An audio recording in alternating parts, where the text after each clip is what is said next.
ഇത് കുറുങ്കുഴൽ കേരള ക്ഷേത്ര കലകളിൽ വെച്ച് ഒരു പ്രാധാന്യം അർഹിക്കുന്ന ഒരു വാദ്യമാണ്. ഇത് അധികമായും ചെണ്ടമേളങ്ങളുടെ കൂടെയാണ് ഉപയോഗിച്ച് വരുന്നത്. ഇതിൽ തനതായ വ്യക്തിത്വം ചെയ്യുന്ന ഒരു ഭാഗം എന്ന് പറയുന്നത് കുഴൽപ്പറ്റ് എന്നൊരു സമ്പ്രദായമുണ്ട്. അത് ക്ഷേത്ര ആചാരങ്ങളിൽ തായമ്പക, കേളി, കൊമ്പുപറ്റ്, അത് കഴിഞ്ഞാൽ കുഴൽപ്പറ്റ്, അങ്ങനെ സമ്പ്രദായത്തിൽ വരുമ്പോൾ ആ കുഴൽപ്പറ്റിൽ ഇതിന് വലിയൊരു പ്രാധാന്യമുള്ള ഒരു വാദ്യമാണ് കുറുങ്കുഴൽ.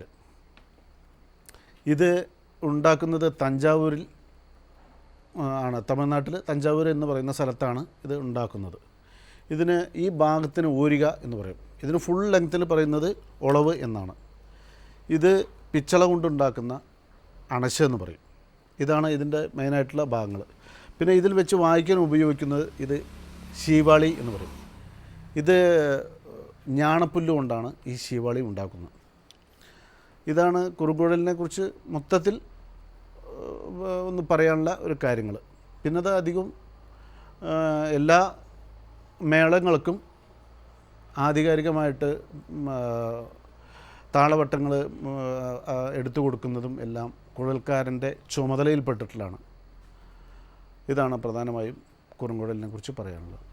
ഇതിൽ പറ്റ് എന്ന് പറയുന്ന കുഴൽപ്പറ്റ് എന്ന് പറയുന്ന ഭാഗത്തിൽ ആദ്യമായിട്ട് നമ്മൾ രാഗവിസ്താരം ചെയ്യുന്നത് ഗംഭീരനാട്ടയിലുള്ള രാഗമാണ് നമ്മൾ വിസ്താരം ചെയ്യുന്നത്.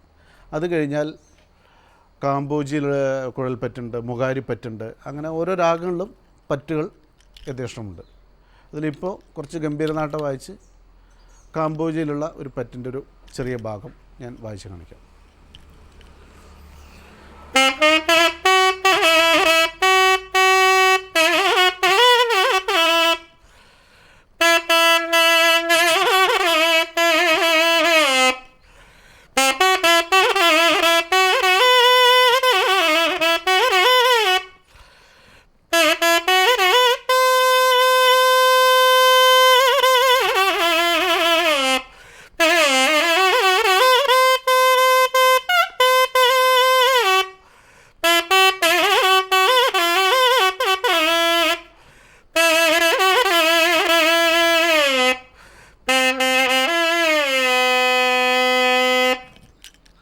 ഇപ്പോൾ വായിച്ചത് ഗംഭീരനാട്ട രാഗമാണ്. ഇനി അടുത്തത് വായിക്കുന്നത് കാമ്പോജി രാഗമാണ്.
ഇതാണ് കുഴൽപ്പറ്റിൻ്റെ ഒരു ആമുഖം.